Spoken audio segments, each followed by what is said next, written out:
রাষ্ট্রীয় ক্ষমতায় কে যাবে সেই লড়াইয়ে কোনো মৃত্যু যে আগে ছিল সেটা তারা ভুলে গেছে। অলরেডি তারা এক প্রকার যুদ্ধের ময়দানে জড়িয়ে গেছে। 1% কমানো হয়েছে কোন জায়গাতে? হুমকি ছিল 37-এর পরবর্তীতে 20-এ এসে সেটেল হয়েছিল, চুক্তি চূড়ান্ত হওয়ার সময় এটি 19 করা হয়েছে। আর্মি এবং নেভি, এয়ারফোর্স সকল বাহিনীরই আছেন। কোন বাহিনীর কতজন সদস্য? এখানে 110 জন সেনাবাহিনীর কর্মকর্তা আছেন, 19 জন আছেন নৌবাহিনী থেকে এবং 12 জন আছেন বিমান বাহিনী থেকে। ইলেকশন ক্যাম্পেইনে মিউজিক কিভাবে একটা পলিটিক্যাল টুল হিসাবে ব্যবহার করা হয়েছে। 20টি আসনে স্বতন্ত্র প্রার্থীরা জয়ী হবেন। যেই স্বতন্ত্র প্রার্থীদের মধ্যে 20টির মধ্যে অন্তত 19 জনই হচ্ছেন বা 18 জনই হচ্ছেন বিএনপিরই বিদ্রোহী স্বতন্ত্র প্রার্থী। প্রিয় দর্শক, শুভ সকাল। টাইমস টুডেজ হেডলাইনে আপনাদের স্বাগত জানাচ্ছি। আজকে আমরা 5টি মূল প্রতিবেদন নিয়ে আমাদের এই অনুষ্ঠানটি সাজিয়েছি। প্রথমেই থাকছে বাংলাদেশ সেনাবাহিনীর 141 জন বরখাস্ত ও অকালীন অবসর এমন অফিসার যাদেরকে আওয়ামী লীগের 2009 সাল থেকে 2024 সাল পর্যন্ত ডিপ্রাইভ করা হয়েছিল, তারা তাদের পাওনা ফিরে পেয়েছেন। প্রতিরক্ষা মন্ত্রণালয় এটা নিয়ে একটি প্রজ্ঞাপন জারি করেছে। ওই রিপোর্টটাতে আসলে কি আছে? আওয়ামী লীগ রেজিমের সময় রাজনৈতিক বিবেচনায় যাদেরকে বঞ্চিত করা হয়েছিল, যেসব সেনা কর্মকর্তাদেরকে, এদের 141 জন, যাদের মধ্যে অনেক সিনিয়র কর্মকর্তা আছেন, তাদের বঞ্চিত হয়ে যাওয়া পদবি বা র্যাঙ্ক, যেটাকে বলে র্যাঙ্ক হোক বা তাদের অন্যান্য অ্যামেনিটিস হোক, যেমন হচ্ছে যে প্লট বরাদ্দ হোক এবং বেতন ভাতা, এগুলো তাদেরকে করে রিড্রেস করে দেওয়া হবে। আর্মি এবং নেভি, এয়ারফোর্স সকল বাহিনীরই আছেন। কোন বাহিনীর কতজন সদস্য? এখানে 110 জন সেনাবাহিনীর কর্মকর্তা আছেন, 19 জন আছেন নৌবাহিনী থেকে এবং 12 জন আছেন বিমান বাহিনী থেকে। এদের মধ্যে অনেকেই আছেন যারা ব্রিগেডিয়ার জেনারেল এবং মেজর জেনারেল পদমর্যাদার বা সমমানের।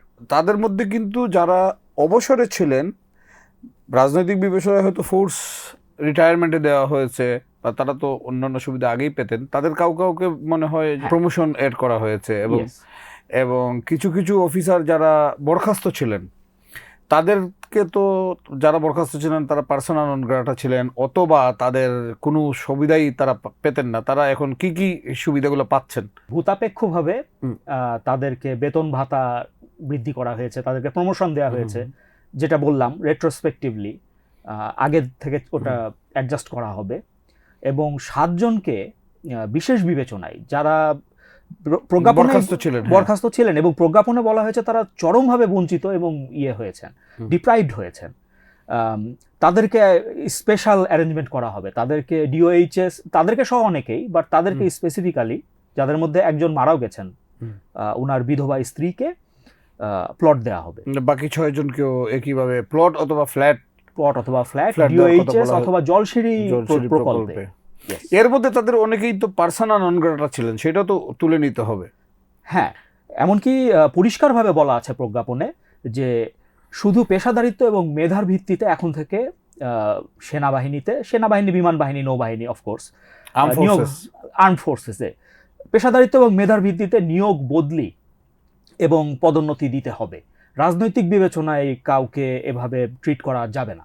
ডিজিএফআই বা বাহিনীর যে এজেন্সিগুলা, তাদেরকেও তো একটা গাইডলাইন সম্ভবত দেওয়া হয়েছে, ওখানে কি আছে? তারা গোপন নথি রাখতে পারবেন না।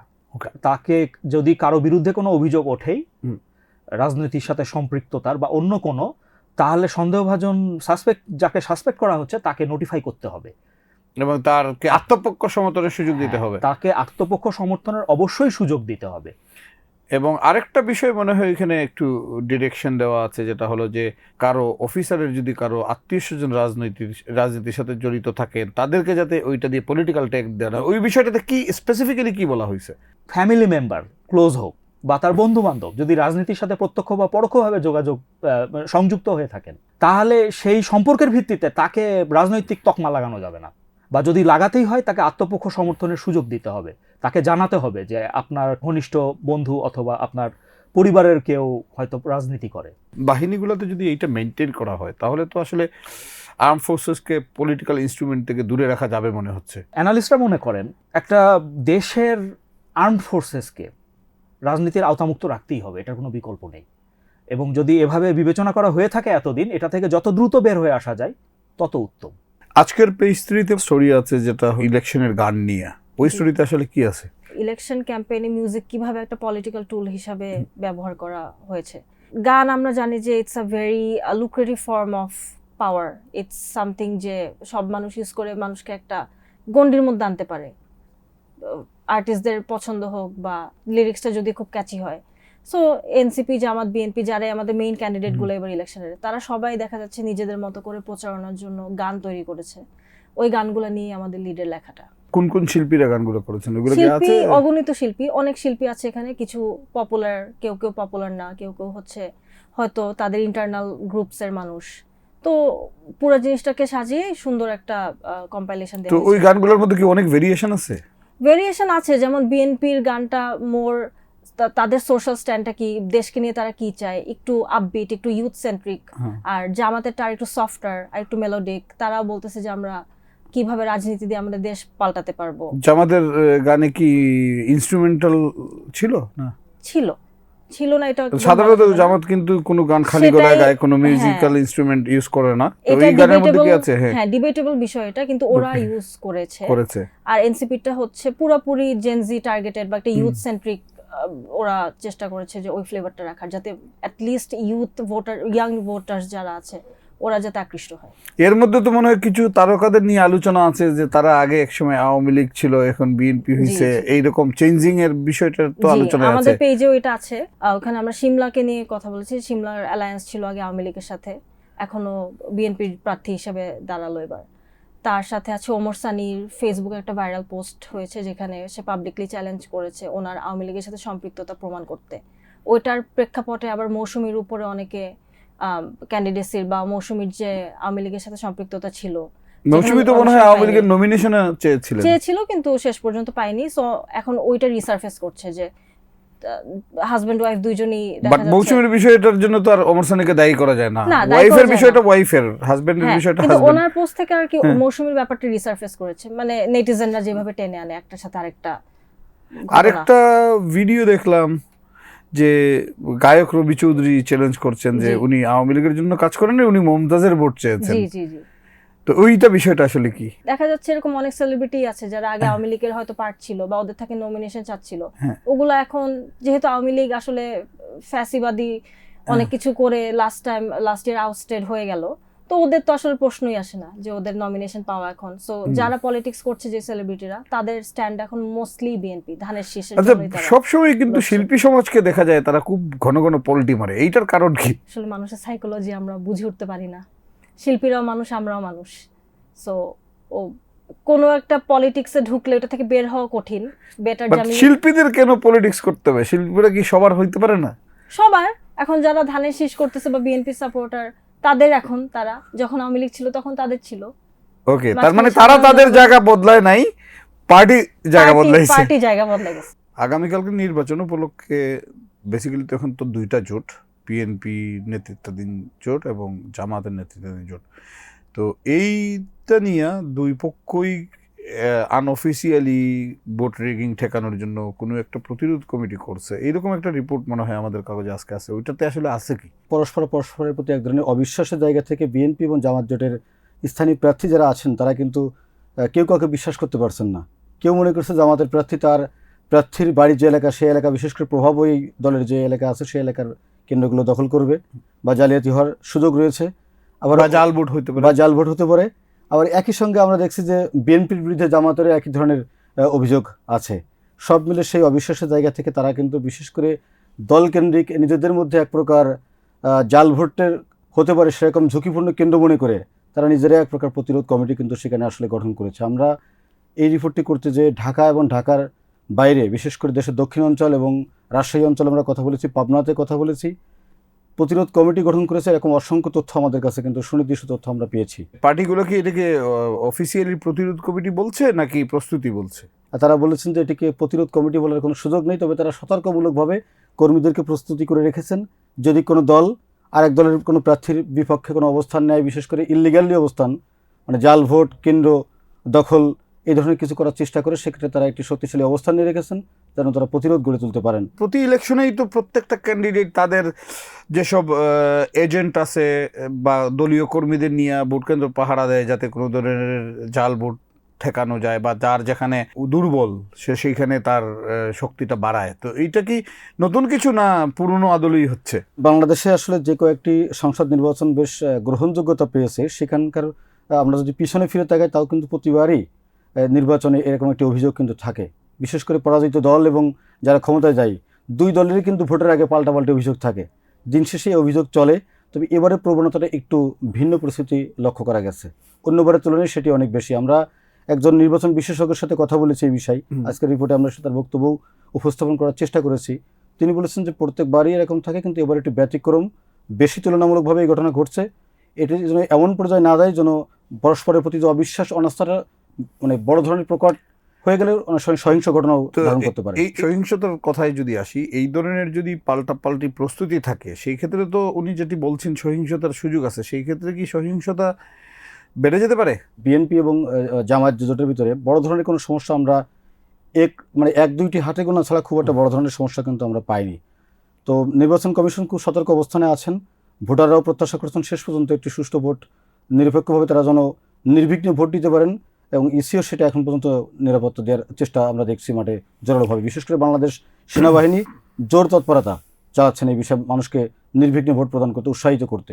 দীর্ঘদিন ধরে বিএনপি জামাত জোট একই সাথে জোট বেঁধে রাজনীতি করছে। এখন এই সময়ে অন্য কোনো দল নাই, তাই ক্ষেত্রে এই দুই মিত্র শক্তি কিভাবে নিজেদের একদম যুদ্ধংদেহী অবস্থায় পাল্টা প্রস্তুতির মতো অবিশ্বাসের জায়গায় কিভাবে গেল? প্রতিযোগিতা নির্বাচনের মাঠে এরকম একটি জিনিস, সেটি হচ্ছে যে আপন ভাই যদি ভাইয়ের বিরুদ্ধে দাঁড়িয়ে যায়, শেষ পর্যন্ত দুই ভাইয়ের এক ভাইকে জয় দুই ভাই জিতেই আসবে এরকম একটা প্রবণতা থাকে। সেই জায়গা থেকে বিএনপি এবং জামাতের সাথে এখন যেহেতু ক্ষমতার বিশেষ করে লড়াই, রাষ্ট্রীয় ক্ষমতায় কে যাবে সেই লড়াইয়ে কোনো মিত্র যে আগে ছিল সেটা তারা ভুলে গেছে। অলরেডি তারা এক প্রকার যুদ্ধের ময়দানে জড়িয়ে গেছে সেরকম একটি অবস্থা, যেটি আসলে কোনোভাবেই কাম্য হওয়ার কথা না। সুষ্ঠু নির্বাচনের ক্ষেত্রে, এটি ভালো নির্বাচনের ক্ষেত্রে পারস্পরিক সৌহার্দ্য পরিবেশ বজায় রেখেই সামনে এগোনোটাই কিন্তু বুদ্ধিমানের কাজ, এবং দেশও কিন্তু শান্তির দিকে তাহলে যাবে। আমেরিকার সাথে ট্যারিফ নিয়ে বাংলাদেশ যে চুক্তিটা করছে, ওই চুক্তির মধ্যে আসলে কি কি আছে? বাংলাদেশ চুক্তিটা চেস করেছে যে তার যে আমরা যেটাকে ট্রাম্প ট্যারিফ বলি সেটি যাতে কমিয়ে আনা যায়। 20 থেকে ভদ্রতা করে তারা 19 দিয়েছে। আর বাংলাদেশ বেশ কিছু কঠিন শর্তই গিলেছে আসলে। এটা তো বেস ট্যারিফ আছে, আরেকটা হলো রেসিপ্রোকাল। তো আমাদের 1% কমানো হয়েছে কোন জায়গা থেকে? রেসিপ্রোকালটা বেস ট্যারিফ যেটা আগে ছিল সেটা থাকবে। 19% হচ্ছে যেটা প্রথমে 37 দিয়ে হুমকি ছিল 37, এর পরবর্তীতে 20-এ এসে সেটেল হয়েছিল, এন্ড চুক্তি চূড়ান্ত হওয়ার সময় এটি 19 করা হয়েছে।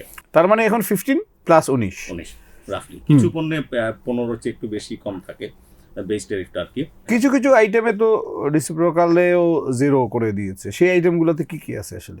এর মধ্যে যে যদি আপনি আমেরিকান তুলা বা আমেরিকান সুতা ব্যবহার করেন, তার থেকে আমরা পোশাক প্রস্তুত করে আমেরিকান মার্কেটে আবার পাঠাই, সেখানে যে বেস ট্যারিফটা যেটা সেটা আগে ছিল তাই থাকবে, 15%। জি, রেসিপ্রোকালটা তখন 0 থাকবে। এটার ভলিউমটা কতটুকু পর্যন্ত আমরা করতে পারবো যে তা ডিপেন্ড করবে। আমেরিকাই মূলত তার হাতে থাকবে যে তারা ঠিক করবে যে কি পরিমাণ আমদানি আমরা এই যে পণ্যগুলো করছি তাদের কাছ থেকে র ম্যাটেরিয়াল, তার বেসিসে তারা এটার লিমিটটা ঠিক করে দিবে। যে 1% ছাড় দেওয়ার জন্য তারা কি কি কন্ডিশন দিয়েছে বাংলাদেশকে? অনেকগুলো ছাড় দিতে হচ্ছে, কিন্তু এর মধ্যে 1 নাম্বার কথা হচ্ছে যে বাণিজ্য ঘাটতি যেটা সেটা কমিয়ে আনতে হবে। ফর এক্সাম্পল আমরা দেখছি বোয়িং কিনছে, তারপরে যে আমেরিকান গম কিনছে। কথা হলো যে আমি যদি $7 বিলিয়ন এক্সপোর্ট করি তাহলে ইম্পোর্টও করতে হবে কাছাকাছি ফিগার। এখানকার ইন্টেলেকচুয়াল প্রপার্টি রাইটস, এটি আসলে সব বিনিয়োগকারী বা যারা ট্রেড পার্টনার্স তারা এটা অনেকদিন ধরেই বলে আসছিলেন। কিন্তু এর মধ্যে হঠাৎ করে বাংলাদেশ আসলে এই ট্রানজিশনটা বাংলাদেশের জন্য খুবই ইম্পর্টেন্ট। একদিকে আবার এলডিসি গ্র্যাজুয়েশনে যেমন আমাদের শিল্প কারখানাগুলো যে বাংলা স্টাইলে যেভাবে চলে আসছিল, আর সেখান থেকে হঠাৎ করে যদি তার উপর এটা ইম্পোজড হয়, অনেকে কিন্তু এর সাথে কমপ্লাই করতে হবে। এই ট্রানজিশনটা আসলে খুবই ক্রুশিয়াল হবে। চুক্তিতে লেখা আছে যে এমন কোনো পণ্য বাংলাদেশ ইম্পোর্ট করতে পারবে না যেখানে আসলে লেবার ইস্যু আছে, ফোর্সড লেবার বা চাইল্ড লেবার যদি থাকে, বা এটা বেসিক কমপ্লায়েন্স আসলে। রাইট।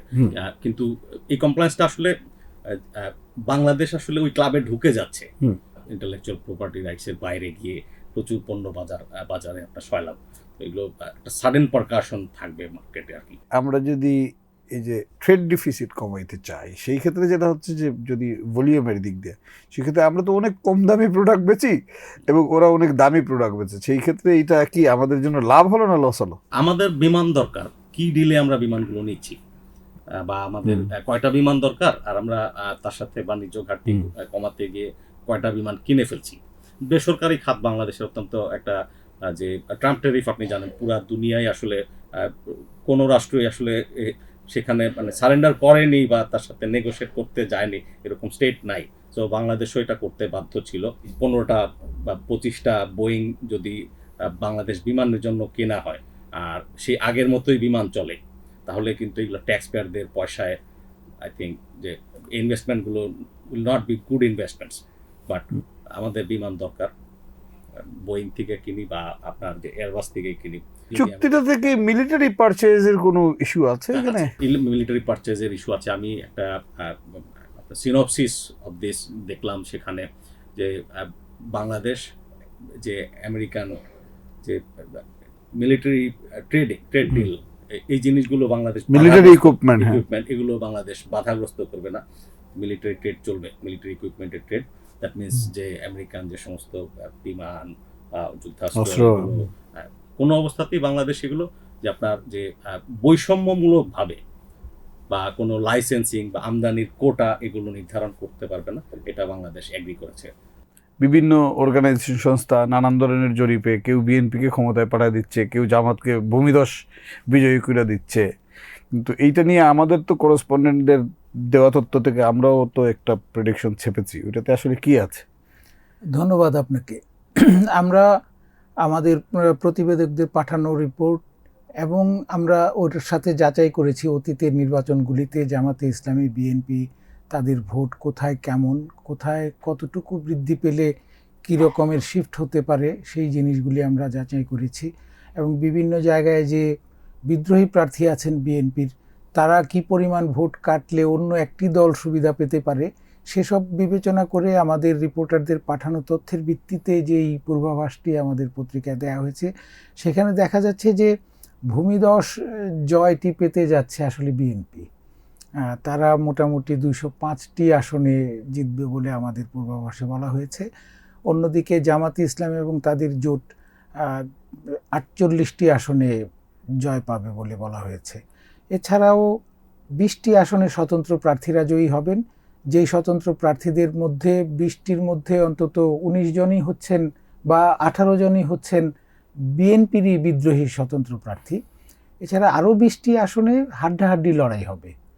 আর এই বিএনপি এবং জামাতে ইসলামীর জোটের বাইরে আমরা হাতপাখা বা ইসলামী আন্দোলন বাংলাদেশ, তাদের বেশ সরব দেখি, তারা একটি আসনে জয় পাবে বলে আমাদের প্রতিবেদনে রয়েছে। এছাড়া যেই হাড্ডাহাড্ডি আসন যেই 20টি আছে, সেখানেও লড়াইগুলি মূলত 10টি আসনই হবে বিএনপি বনাম তাদেরই বিদ্রোহী প্রার্থীর মধ্যে, বাকি 10টিতে জামাতে ইসলামী বা অন্য দলের সাথে প্রতিদ্বন্দ্বিতা হবে। এর একটি দিক হচ্ছে যে বৃহত্তর রংপুরে বা রংপুর বিভাগে যেটি ছিল আগে জাতীয় পার্টির দুর্গ, সেখানে তারা কমে আমাদের পূর্বাভাস অনুযায়ী মাত্র 3টি আসনে জয় পেতে পারে। সেখানে পার্টির চেয়ারম্যান জিএম কাদের রয়েছেন। এছাড়া বাকি 2টি আসনের একটি নীলফামারীতে আর একটি ঠাকুরগাঁও বা কুড়িগ্রাম কোনো একটি আসনে। এর বাইরে বরিশালে একটি আসনে জাতীয় পার্টি জয়ের একটা সম্ভাবনা তৈরি হয়েছে এবং সেখানকার লোকজন বলছেন যে তিনিই জয়ী হতে পারেন, যেটিতে বিএনপির একজন হেভিওয়েট প্রার্থী রয়েছেন জয়নুল আবদিন, যিনি সুপ্রিম কোর্ট বার অ্যাসোসিয়েশনের দীর্ঘদিন নেতৃত্ব দিয়েছেন। সেখানে যে জাতীয় পার্টির প্রার্থী, তিনি জেলখানায় আছেন এখন, গ্রেপ্তার হয়ে 5ই আগস্টের পর তিনি গ্রেপ্তার হয়েছেন। এতে করে এলাকায় তার প্রতি একটি সহানুভূতিও তৈরি হয়েছে। তার পরিবারের সদস্যরা, বিশেষ করে তার মেয়ে প্রচার চালাচ্ছেন যে আপনাদের ভোটেই আমার বাবা মুক্তি পেতে পারে, এটি মানুষের মধ্যে একটু সহানুভূতি তৈরি করছে। এইভাবেই তিনি এগিয়ে গেছেন এবং বলা হচ্ছে যে তিনি শেষ পর্যন্ত জয়ী হয়ে আসতে পারেন। এ হচ্ছে মোটা দাগে আমাদের প্রতিবেদনের যে পূর্বাভাস সেটি। কিন্তু জামাত তো প্ল্যান করে একটি জিনিস যেটি তৈরি করতে পারছে, বাজারে একটা সাউন্ড তৈরি করতে পারছে যে জামাত ক্ষমতায় যাচ্ছে, এইটা কি করে জামাত তৈরি করলো? এটি ভোটের একটি কৌশল, প্রচার কৌশল। আমি প্রায়ই বলে থাকি ব্যক্তিগতভাবে আলোচনার মধ্যে যে জামাতের প্রচার কৌশল বা তাদের ভোট কৌশলের সাথে অন্যান্য দলগুলি একেবারেই নস্যি। তারা তাদের এই প্রচারটা জানে না। সুতরাং তারা 5 আগস্টের পর থেকেই সারা দেশে এমন একটি ভাইব তৈরি করেছে যে তারাই হচ্ছে এখন বড় দল। প্রথমেই তারা যে কাজটি করেছে সেটি হচ্ছে যে আওয়ামী লীগকে বিতাড়নের বা শেখ হাসিনা আওয়ামী লীগ সরকারের পতনের যে আন্দোলনটি, তাতে তারাই ছিল প্রধান। এটি মোটামুটি তারা প্রতিষ্ঠিত করে ফেলেছিল। এই প্রতিষ্ঠিত করে ফেলার কারণেই সাধারণ মানুষের অনেকের মধ্যেই একটি ধারণা জন্মেছে যে তারা ভেতরে ভেতরে অনেক সংগঠিত হয়েছে, তারা ভেতরে ভেতরে অনেক ভোট বাড়িয়ে নিয়েছে।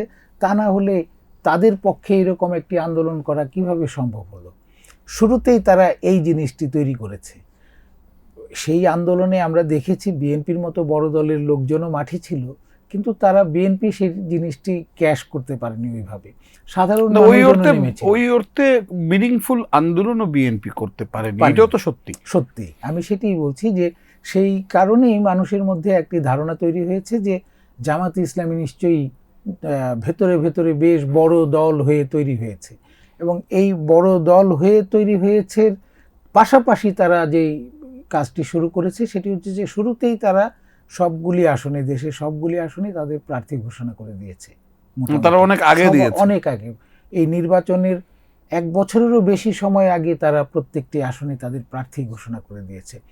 প্রার্থীরা মাঠে যখন মানুষ দেখেছে যে একটি দলের প্রার্থী আছে, অন্য দলের লোকজন ওইভাবে নেই, তখন আমরা যে সুইং ভোটার বলি, যে যারা নাকি বিভিন্ন সময় বিভিন্ন দলকে ভোট দেয়, বিভিন্ন প্রার্থীকে ভোট দেয়, যাদের কোনো দলীয় ওইভাবে অ্যালাইনমেন্ট নাই, তাদেরকে আকৃষ্ট করতে পেরেছে জামাতে ইসলামী। এই প্রচার কৌশলটি তারা শেষ দিকে আরও জোরদারভাবে কাজে লাগিয়েছে।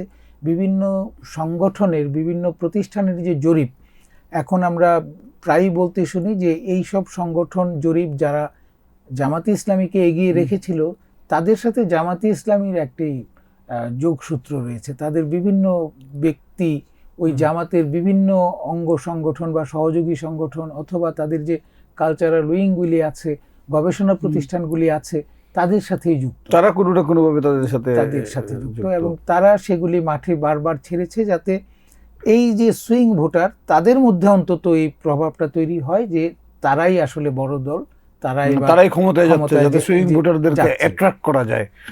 এটি হচ্ছে যে আমাদের দেশে একটি প্রবণতা আছে বেশিরভাগ এলাকাতেই, বিশেষ করে গ্রামীণ এলাকাতে এটি বেশি, যে কারা ক্ষমতায় যাচ্ছে এটি যদি সে মনে করে যে অমুক দল ক্ষমতায় যাচ্ছে, তাহলে তার দিকেই ভোট দেওয়ার একটা প্রবণতা তৈরি হয়। এটা উন্নয়নের জন্য, এটিকে কাজে লাগানোর জন্যই জামাত ইসলামী এই কাজটি করেছে। আচ্ছা, এই যে আমাদের করেসপন্ডেন্টরা যেসব ইনফরমেশন পাঠিয়েছেন বা আপনাদের যে স্টাডি, এইটাতে কি এই দুই জোটের বা দুই দলের বড় নেতাদের জন্য কোনো আশঙ্কা দেখতেছেন? বড় নেতাদের মধ্যে যেটি ঝুঁকিতে আছে আমরা বলি, সেটি আসলে কালকের এই প্রতিবেদনটিতে, আজকের এই প্রতিবেদনটিতে নেই।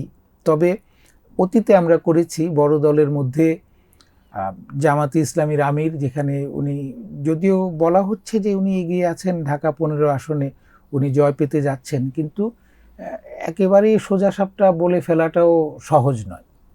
কারণ আমরা অতীতে দেখেছি 91 সালে ঠিক এই এলাকাটিতেই আওয়ামী লীগ তখন সবচেয়ে বড় দল, তারা ক্ষমতায় যাচ্ছে, এরকম একটি ভাইব উঠেছিল।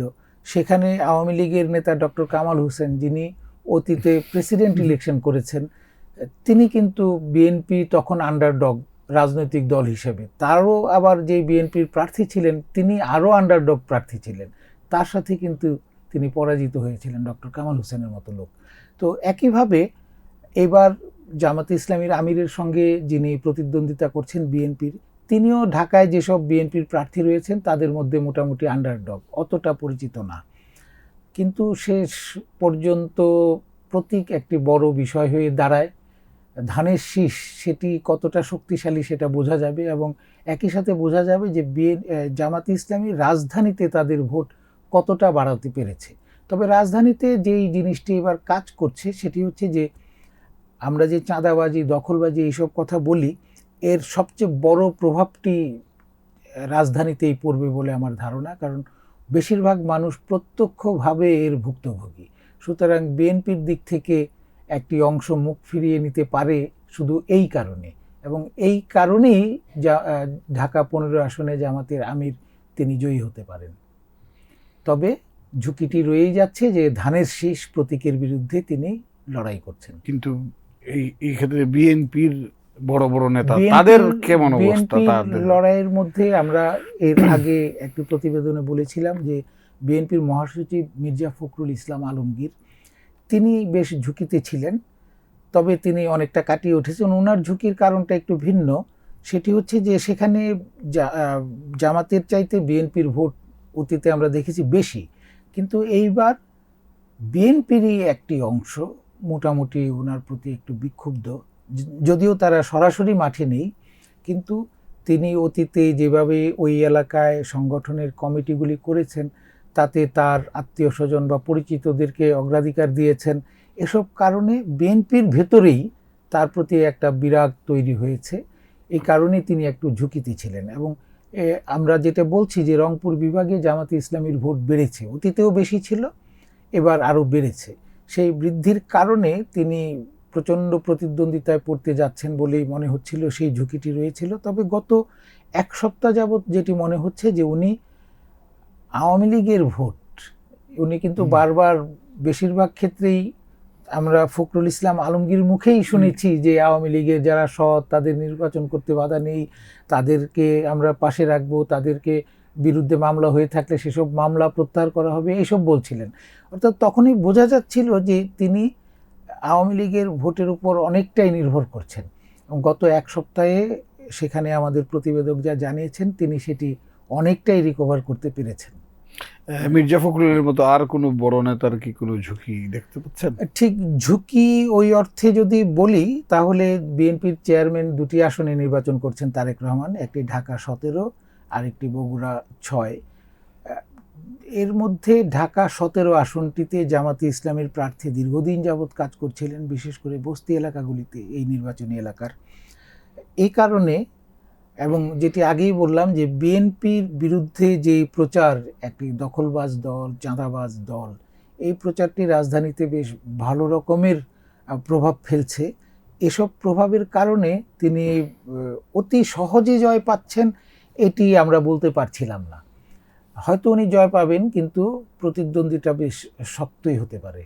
কিন্তু তার প্রতিদ্বন্দ্বীর ক্যান্টনমেন্টের ভিডিও তো আবার ক্যান্টনমেন্টের কিন্তু একটা বড় ভোট, হ্যাঁ, তো কিন্তু ওই ক্যান্টনমেন্টের ভিডিওটা কিন্তু ক্যান্টনমেন্টে ওনার ভোট শেষ করে দিয়েছে বলে অনেকেই মনে করতেছে। এই কারণে শেষ দিকে এসে জামাতে ইসলামী যতটুকু এগিয়েছিল অনেকটাই পিছিয়ে পড়েছে।